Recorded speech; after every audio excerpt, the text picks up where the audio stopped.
नमस्कार दोस्तों। आज हम पढ़ेंगे कि प्रॉपर्टीज़ ऑफ मैट्रिक्स कि जो मैट्रिक्स का गुण धर्म है क्या, ये भी इम्पोर्टेंट है। ठीक है, इससे पहले वाले लेक्चर में मैंने डेफिनेशन बताई थी।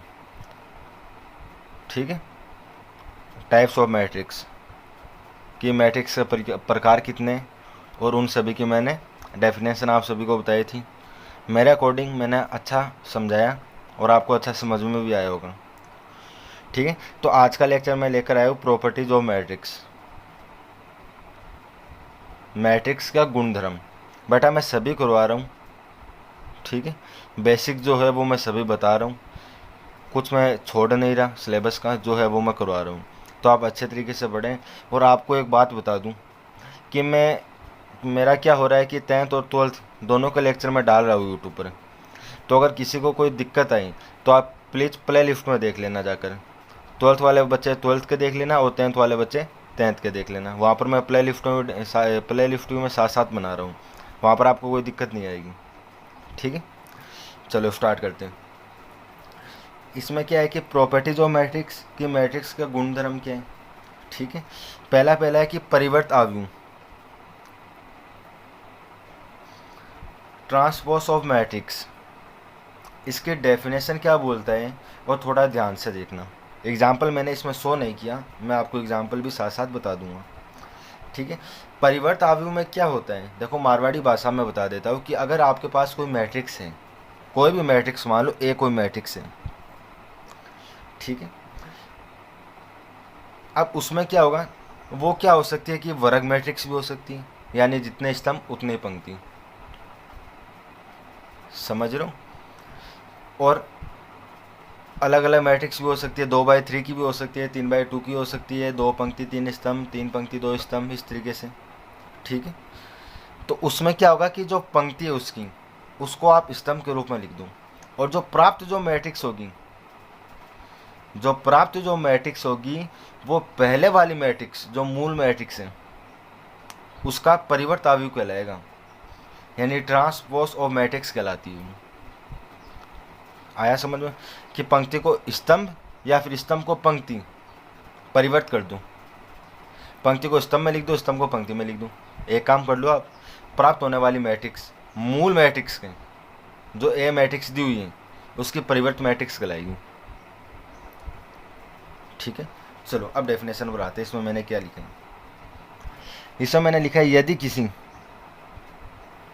यदि किसी आव्यूह की पंक्ति, यदि किसी आव्यूह की पंक्ति को स्तंभों, पंक्तियों यानी सभी पंक्ति, ऐसा नहीं कि एक पंक्ति। मैंने यहाँ पर देखो बेटा यूज किया है पंक्तियों, ना कि पंक्ति।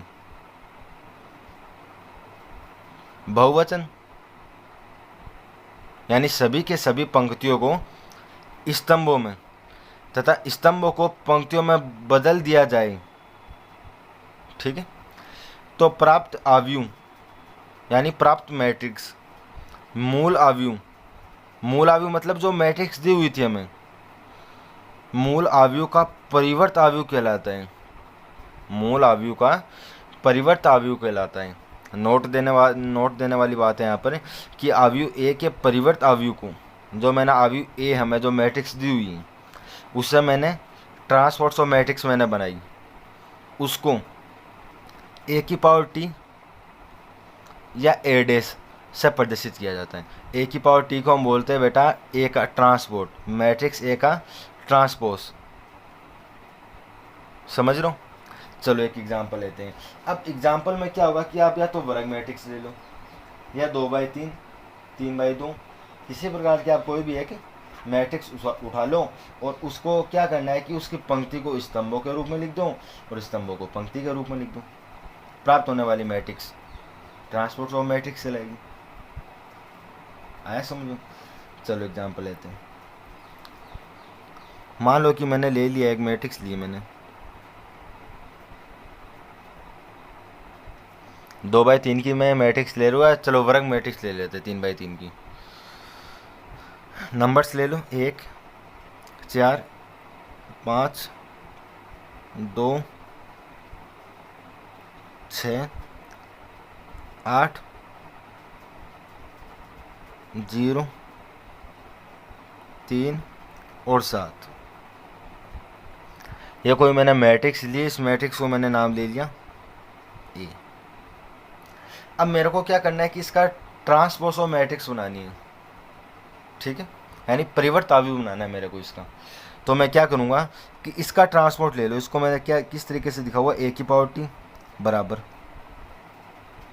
जो मैट्रिक्स है उसकी पंक्ति को स्तंभों के रूप में लिख दो। पंक्ति ये रही देखो, 1 2 3 की, अच्छा कितने बाई कितने की है, 3 बाई 3 की मैट्रिक्स है, यानी वर्ग मैट्रिक्स है। तो इसका क्या हो जाएगा, 1 2 0। पहली वाली पंक्ति को मैंने स्तंभ के रूप में लिख दिया, कॉलम के रूप में लिख दिया रो को। सेकंड रो कौन सा है, 4 6 और 3। थर्ड रो कौन सा है, 5 8 और 7। ये जो मैट्रिक्स है ये कौन सी मैट्रिक्स है, ट्रांसपोर्स ऑफ मैट्रिक्स, यानी परिवर्त अवयव है। आया समझ में?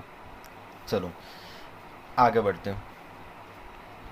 अगले वाला कौन सा है, सममित अवयव। अब सममित अवयव क्या कहलाएगा, वो देखो, एक वर्ग अवयव, डेफिनेशन देखो इसकी कि सममित अवयव हम उसको बोलेंगे कि एक तो हमें दी हुई होगी वर्ग मैट्रिक्स, 3 बाई 3 मानो, 2 बाई 2 मानो, 4 बाई 4 मानो, कोई भी लो लेकिन वर्ग मैट्रिक्स होनी चाहिए। एक वर्ग अवयव ए, मैट्रिक्स है ए, सममित अवयव कहलाता है यदि, सममित अवयव कहलाता है यदि ए का ट्रांसपोर्ट बराबर हो ए।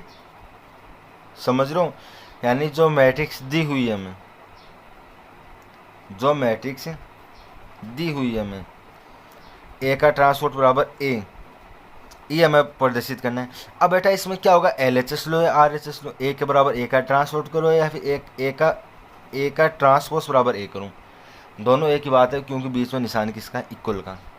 जैसे हम 10th क्लास में पढ़ा करते थे कि जब LHS साइड और RHS साइड दोनों बराबर हो जाए तो हम बोल सकते हैं कि RHS बराबर LHS या LHS बराबर RHS, क्यों दोनों इक्वल है बेटा, ठीक है। आया समझ, बस वही कंडीशन करनी है। अब हमें कोई मैट्रिक्स लेनी है उसमें, ठीक है। मान लो कि मैं एक वर्ग मैट्रिक्स ले रहा हूँ 2 बाई 2 की। अब थोड़ा सा ध्यान से देखना है इसमें,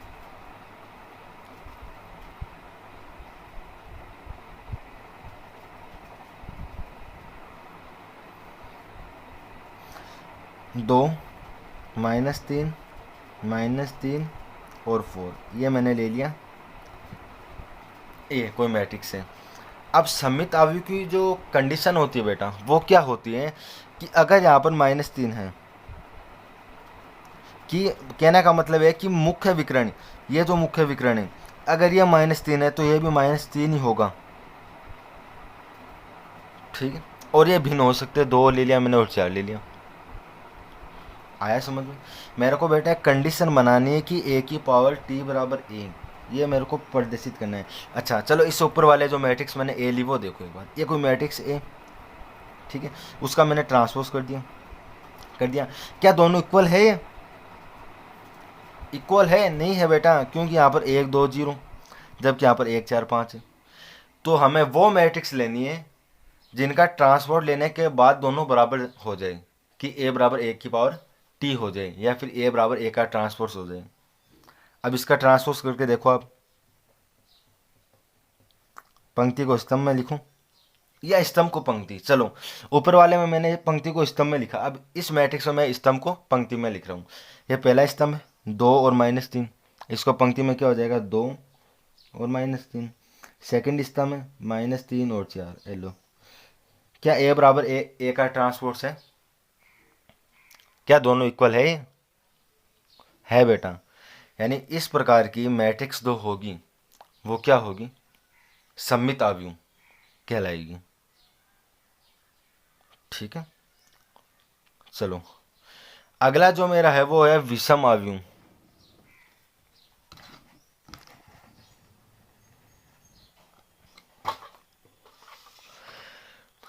विषम आव्यूह की जो डेफिनेशन है वो क्या बोलती है कि एक वर्ग आव्यूह, यानी इसमें भी वर्ग मैट्रिक्स होनी चाहिए, स्क्वायर मैट्रिक्स होनी चाहिए, 2x2 या 3x3 होनी चाहिए। लेकिन चलो डेफिनेशन पढ़ते हैं।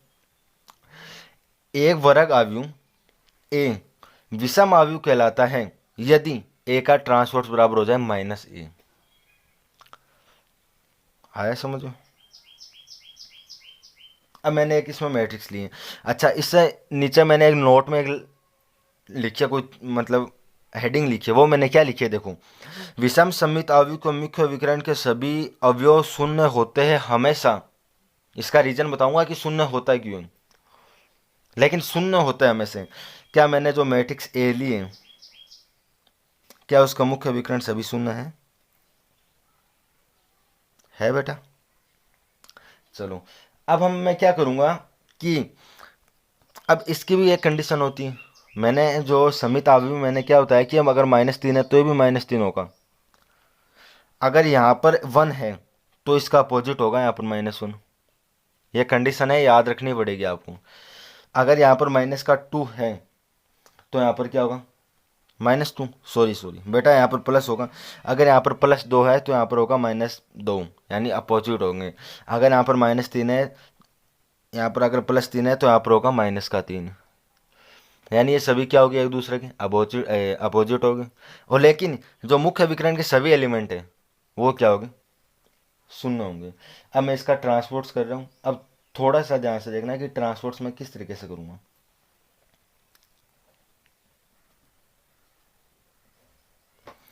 चलो पंक्ति को स्तंभ में लिखो। ये क्या हो जाएगा, 0, 1 और 2 स्तंभ में लिख दिया मैंने। सेकंड पंक्ति है -1, 0 और 3। थर्ड पंक्ति है -2, -3 और 0। ठीक है। अब क्या करूँगा, सॉरी बेटा, यहाँ पर -3 नहीं होगा, ये होगा निशान माइनस का और ये होगा निशान प्लस का। अगर ये -3 है तो ये क्या होगा, +3।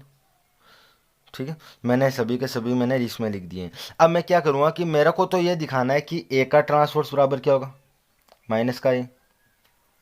अगर मैं इससे माइनस को कॉमन ले लूँ, मान लो मैंने माइनस कॉमन ले लिया मैट्रिक्स में, तो जो माइनस का निशान है वो किसका निशान हो जाएगा, प्लस का। यानी ये प्लस का हो गया, ये प्लस का हो गया, ये भी प्लस का हो गया, ये माइनस का हो जाएगा, और ये माइनस का हो जाएगा, और ये माइनस का हो जाएगा। बचा 0 में तो कुछ माइनस का फर्क पड़ेगा ही नहीं।